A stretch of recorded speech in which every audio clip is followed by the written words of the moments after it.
Well, welcome again to this nice podcast, Christmas edition, really, the Strategic Business Planning for Success in 2024. My name is Wayne Wright. It's a pleasure to be with you today and really to share with you some little tips, hopefully, to keep you motivated, keep you focused, and able to really drive the business forward as well. So, lots and lots to get through really today.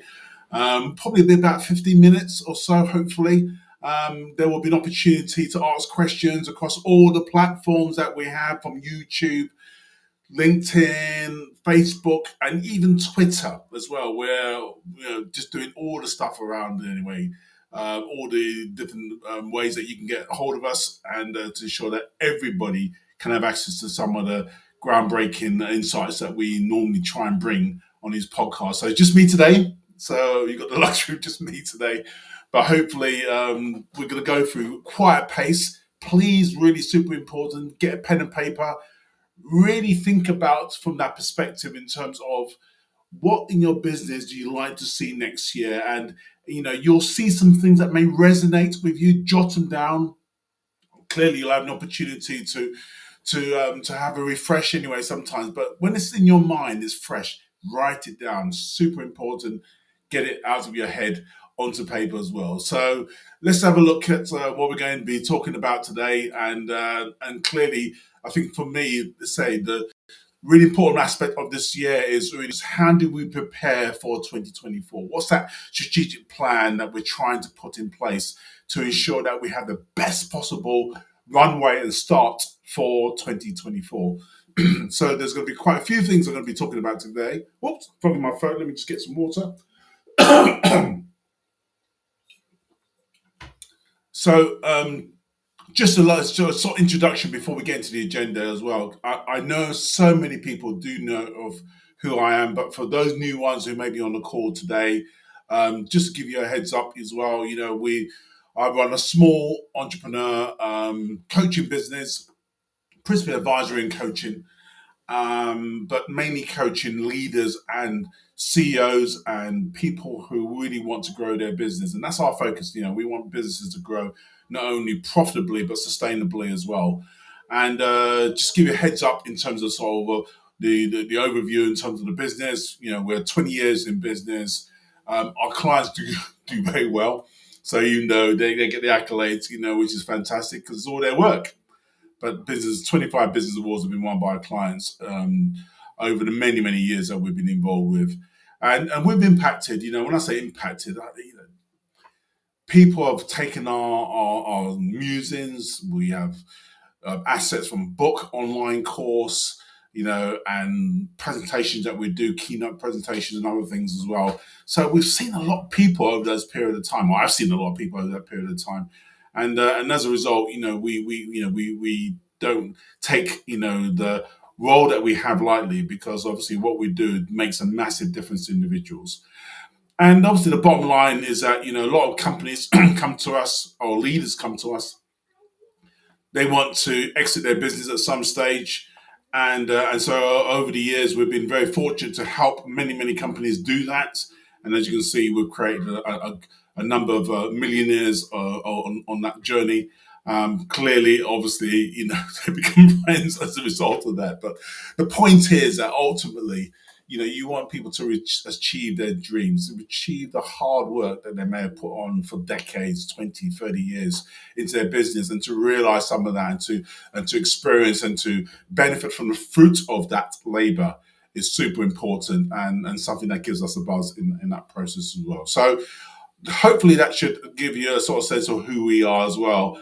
And but let's get straight into today's talking points as well. And I want to talk about 5 key elements of what we're talking about in terms of the strategic plan and preparing yourself for 2024. And first of all, I want to talk about, what does that mean to have that vision? So think of yourself and think of the business and think, okay, what do I want to achieve in 2024? What does that look like?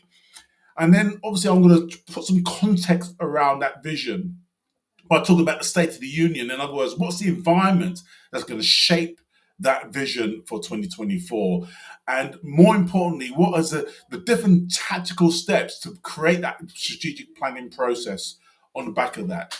But no strategy, no nothing that you can create in terms of the plan is worthwhile without executing the plan. So we're going to talk about that, really get into the detail of what that looks like from a sort of service perspective. And you know what I will be talking about when we get there anyway, in that respect, in terms of executing the plan. But the other final bit, which I hope you can stick around for because that's super important, is that review reporting bit. Because most people can come up with a plan, they can come up with some sort of way to execute it. But the way to really ensure that the plan makes it happen and that we can have this conversation next year and you can say, Wayne, yeah, we followed what you did and it really made a difference to the organization. You've got to have the structure and the framework of review and reporting to support that. So we'll talk about that at the very end as well. If you have any questions, please do not hesitate to just put it into the chats of the social media platforms. I think that's really important because ultimately, I can pick it up here and my phone can pick it up here as well. We can see all the chats and to ensure that any questions as we go through the presentation, I can pick up and hopefully, if not at the end, certainly during the presentation, we can do that. So, further from me in terms of background and chat, let's dive straight into today's presentation as well. So, what I want to talk about is the vision aspects of what your business is going to achieve in 2024. And vision is super important because what you're doing, you're setting the scene. You're providing that picture, that narrative that really augments what you're trying to do as an organization. And most leaders, sometimes do not want to do that because they're not quite sure is it going to work out and make themselves look stupid and foolish by communicating the vision of what you're trying to achieve. But for me, it's super important. It sets the scene. It provides a direction of travel. And people want to, I kid you not, folks, if you're able to articulate a really compelling vision, people want to follow you. People want to attract to come to your organization. They want to work for you. So super important that you're able to frame and articulate the vision going forward of your organization as well. And wrapping around in that vision, how to create that vision is what I call a number of strategic intents. In other words, this is what I want to do. See, what you want to do, you want to set the direction of travel. So, for example, I always mention how I communicate and talk about strategy, is that strategy is what is that destination. In other words, for example, let my strategic intent and direction is that I want to be in Liverpool this time next year. So that's my strategy. I want to be in Liverpool next year. Then my tactics will then become in terms of, how are you going to fulfill that strategy? In other words, how are you going to get to Liverpool? When you're going to get to Liverpool? What mediums are going to get to Liverpool? And the phrase,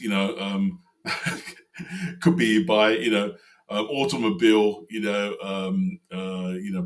plane, trains, and automobile. Sorry, that's right. So, which is a sort of the name of a famous Christmas movie. Christmas theme, remember? So I managed to get one in today. But anyway, planes, trains, and automobile. How are you going to get to Liverpool? How are you going to achieve that? By foot, by bicycle? What are you going to do to get you to where your destination is? So the strategy gives you that intent element.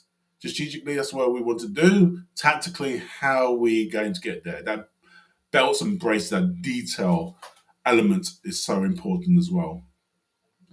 And within the vision element as well, just going back a bit too much as well, you want to be really conscious of a number of things as well. First of all, the emerging markets that are coming ahead. Do you want to get into new ways or services or new activities, new products, new things of doing things in different markets? So again, as part of that vision, what do you want to do? Our strategic intent is really to enter Europe, US, open up a second office over in the north of England, whatever it is you want to do. But you got to take that into consideration as well. Emerging markets in abroad. What that means setting up a satellite office in Thailand or South America or Africa. So again, it's really just having a think in terms of what you really want to do, what you want to achieve as well going forward. And wrapping forward as well, you got to think about the resources and capital required. Do you have the skills to execute what you're trying to do and trying to achieve? So all that is wrapped up into the strategic plan in terms of thinking about, have I got enough funds? Have I got enough funds to buy the equipment to enter those new markets? Do I have the skill capability in the team to execute in those new markets or even to grow an existing business? So the whole host of things that you need to be considering and focusing and thinking about as you create the strategic plan for 2024. And on the back of that, it's worth taking a step back. And I want you not to give assent to this, but I think it's important to do because I think too many leaders get caught up in what I call the State of the Union. In other words, what is the social, macro, political type impacts that can have on your business? And we can get really fearful.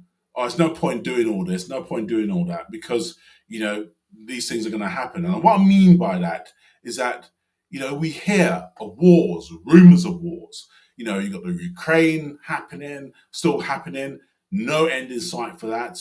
You've got the issues around Iraq and flexing their muscles around the Middle East as well, Egypt as well. And, you've got all these sort of things happening in the Middle East, which, creates tensions, people thinking World War III is going to happen.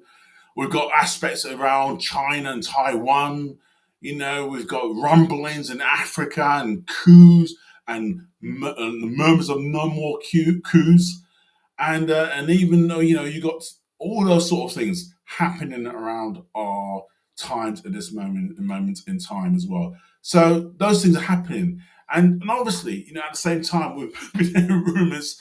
If you've been a business leader a long time, about recession and whether the recession is going to happen, is going to happen this year, last year. Remember, there was a big at the beginning of the year.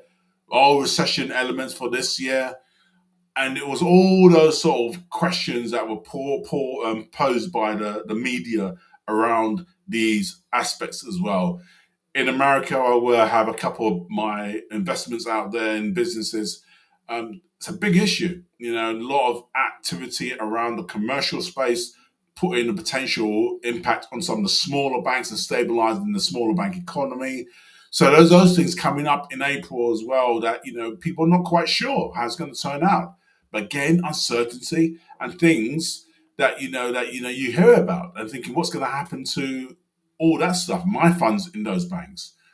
And obviously we're talking about the spectre of inflation as well. Still around 5.25 around the Western economies, not going away anyway fast. People think it's going to be really stubborn and sticking around that for another 18 months.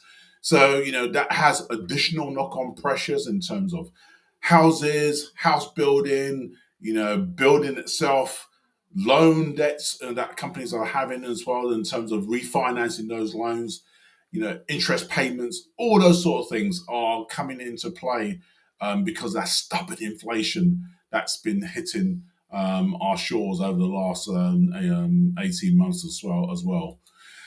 And then, finally, like I said, you got the cost of living. People are feeling it. They really are feeling the squeeze. We've had quite a cold snap recently, and it's been hard for a lot of people having to know that the so-called energy crisis that we had last year, where the government supported the populace, no longer available now. We have to go it alone. The government can only give us so much. And the worst thing to say that is that next year, that the energy companies say the costs are going to go up. So, we see those impacts going through. That impacts obviously in inflation as well. The supply chain inflation that we see in our businesses coming through as well, that we're trying at times to push onto our customers. Customers saying, no, we don't want any more price increases or we will look elsewhere. So you've got those competing pressures going forward all the time as well. So those sort of things are really, really an issue. And obviously, we've got technology impacts. And if any one of you have any notes as a business leader will have been hearing a furor around AI, AGI more specifically, really having an impact around the education sector, the legal sector, in construction, in the healthcare sector. I could go on. Those impacts are going to be greater and greater around every sort of business that you see coming through. Blockchain, and you got graphene materials coming through down the track. You got supercomputers and quantum AI. You got a whole load of technological changes that, as business leaders, it's sometimes incredibly hard to keep a track of the impact and potential impact it could have on our business, or could our competitors steal a march on us by employing such technology. So it's really super complex and difficult. And sometimes, again, you can be overwhelmed with all that stuff. But I just want to share something with you.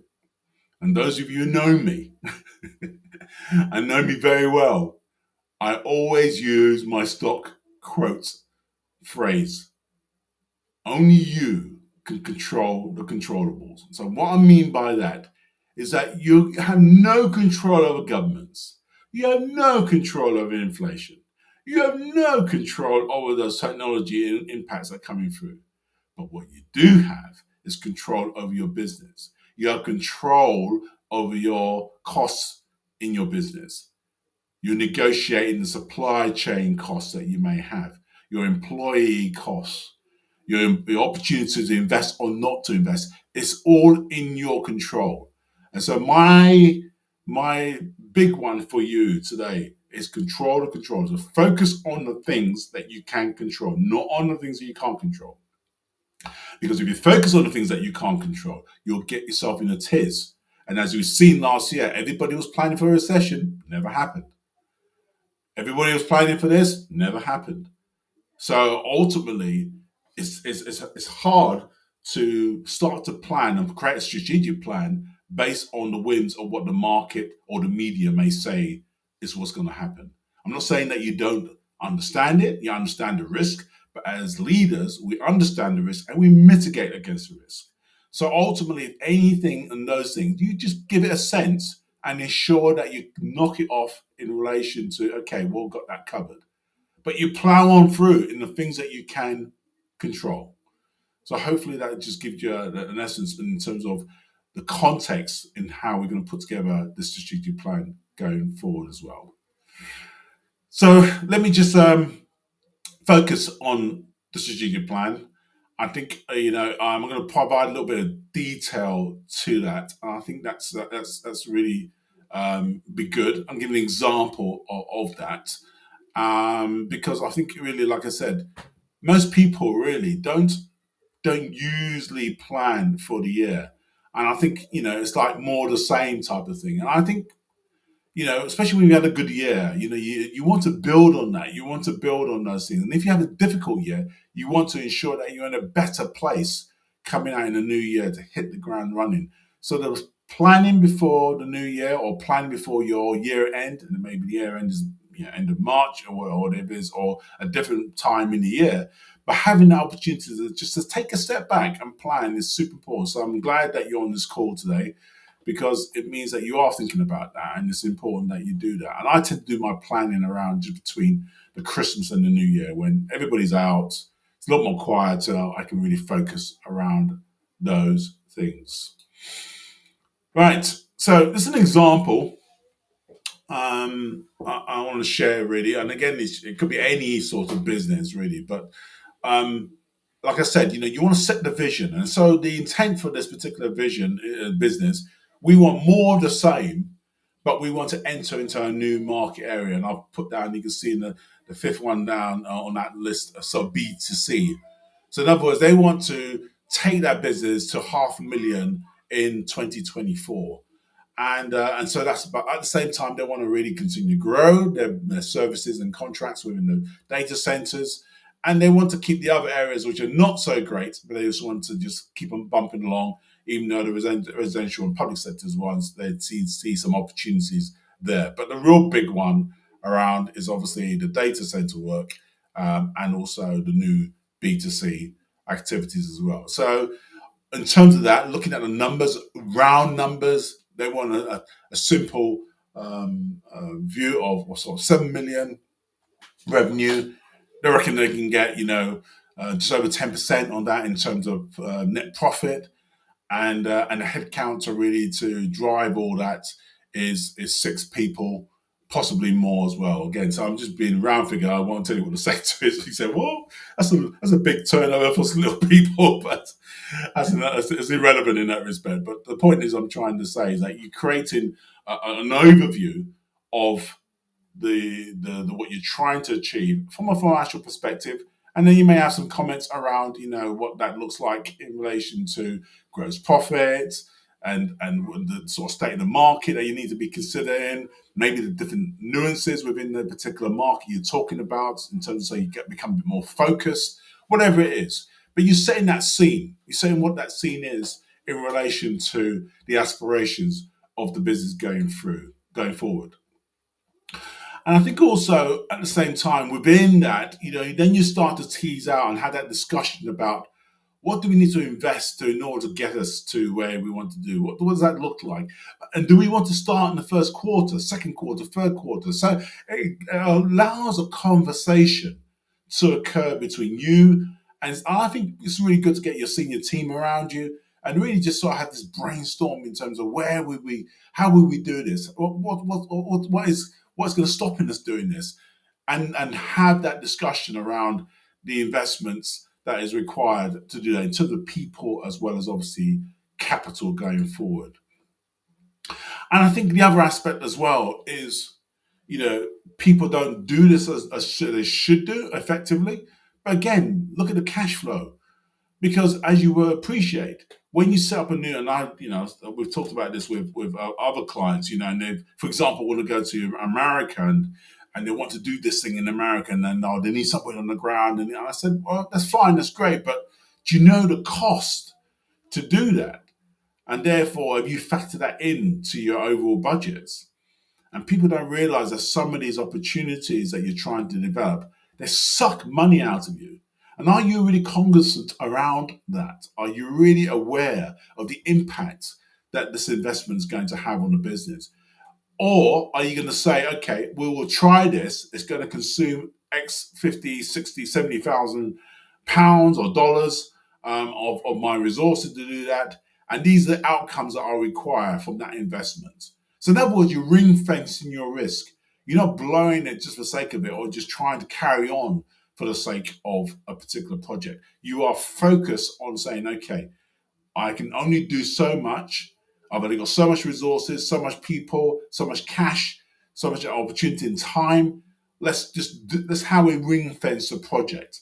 And in that way, it allows you then to manage your cash flow a bit more effectively and ensure that you don't put yourself under a necessary hole, especially if things don't go the way that you want it to go in the business. And I think, there's anything that you take away from our time together, and really that's this super important that you try and do that is this slide. I always put it up on a regular basis, and the thing that what people don't do is that they don't focus on their existing customers. And the reason for that is just a little study from Philip Janssen, it was an ex McKinsey guy.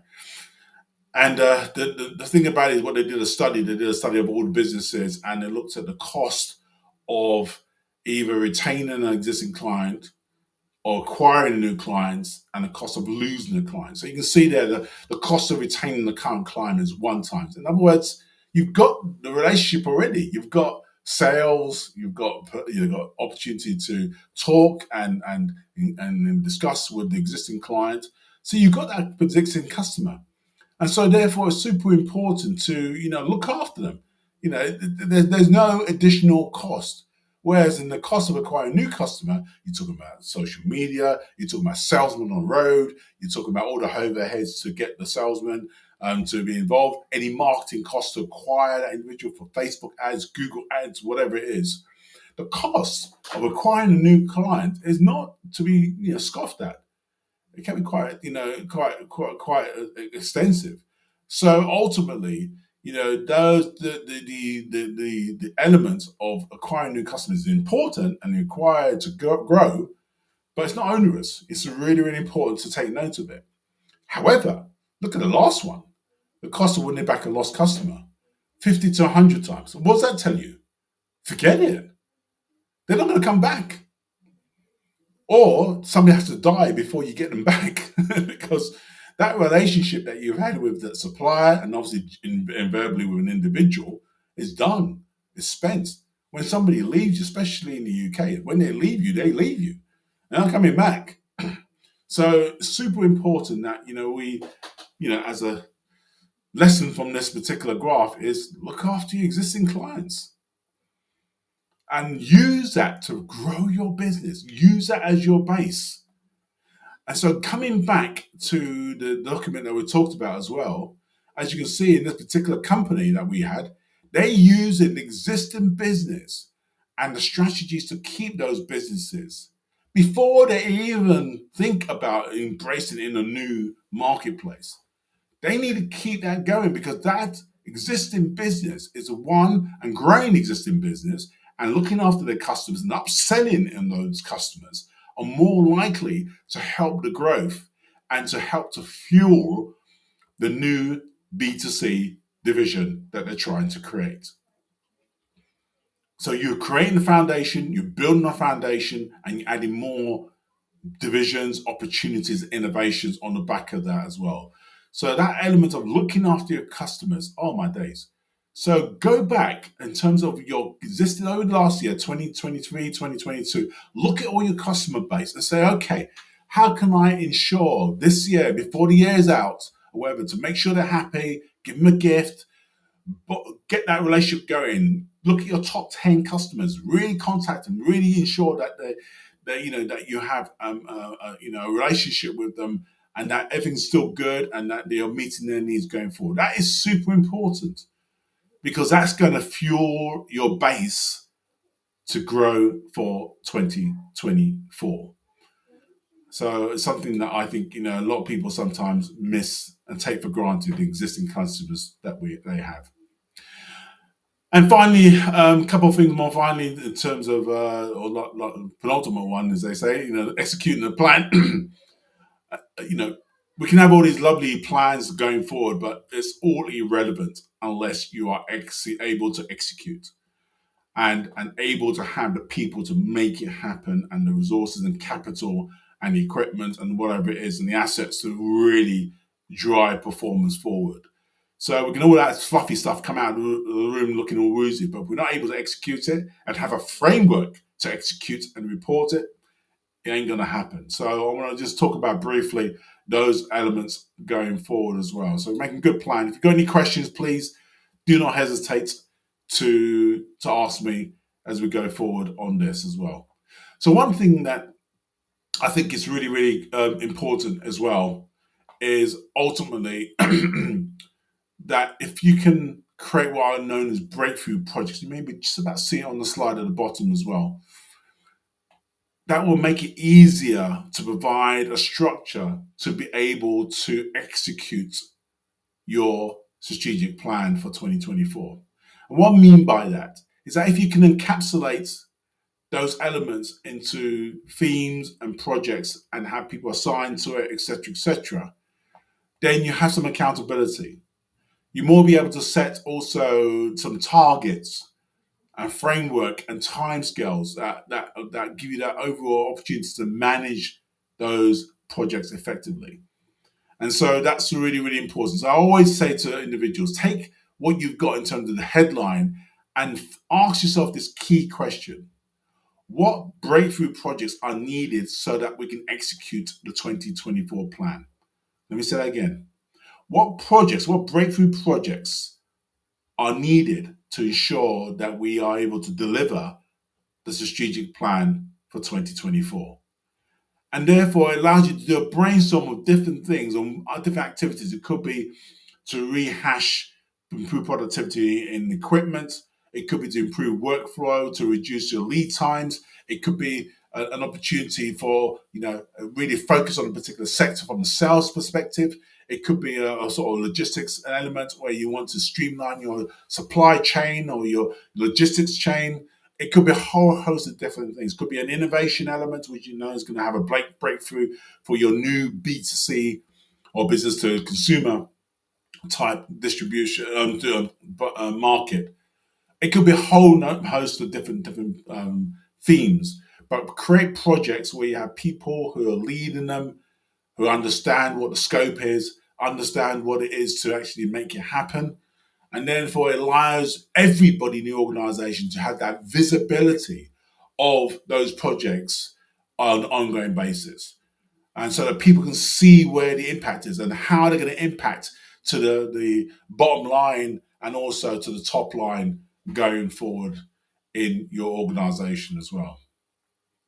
And I think really on the back of that, that's super important because when you've done that, then it makes it easy for those who are part of that project team to have some clear goal setting on the back of that. And obviously, clearly, the classic element of doing goals is have the SMART type objectives: specific, measurable, achievable, realistic, and timely.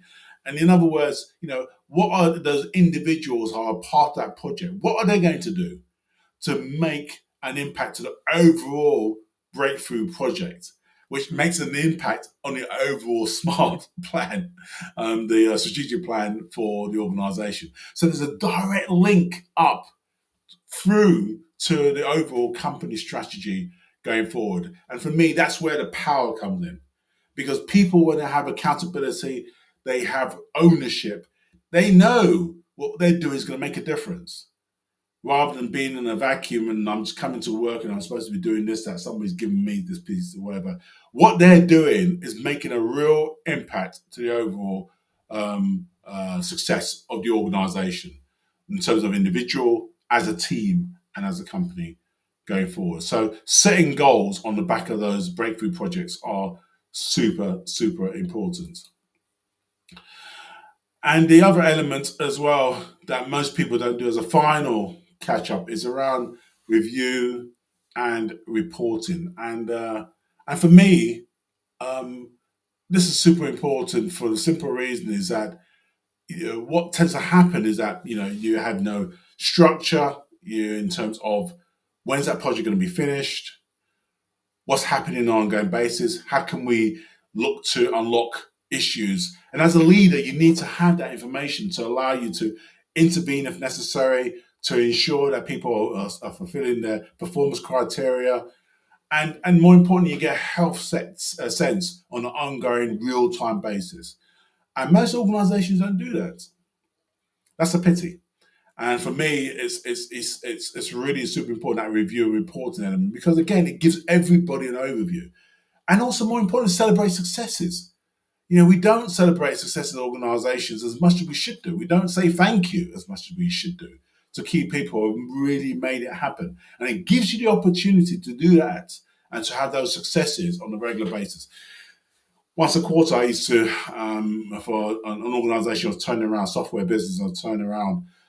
Every quarter, I had an opportunity to review the success of the organization. I created this little picture of pillars, and I have three distinct pillars that we were focusing on as our breakthrough projects and around customer excellence and around sales and around right first time introduction of software into corporations and we viewed each one of those and we had the teams talk about what they looked what they did and how they were achieving, and we celebrated successes, we celebrated things that people were doing and said, okay, these are the things that we need to really improve on, these are the things that we need to focus on for the next quarter. So you can allow that element where you can take stock, review, ensure that you can get that momentum going again for the next quarter to ensure that you achieve your objectives. And the end of year was incredible in terms of how we just refocused, have real resetting the goals as well, so they finished the year strong.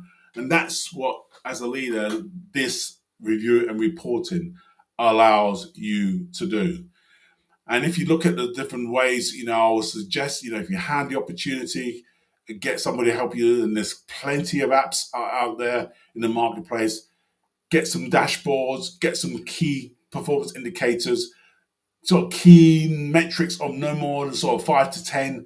Again, each one of those key metrics of the business, encompassing those projects, can help you to see where things are at and whether, more importantly, you're on track to ensure. So it's not just a simple, which is important, the management accounts of P&L and cash flow analysis. It's more than that. It's what status of those projects? Where are those things going? Are they going in the right direction? Are they achieving what you need to achieve? Because as a leader, your job is then to come and to help the individuals to unlock any issues that they have in that particular project going forward.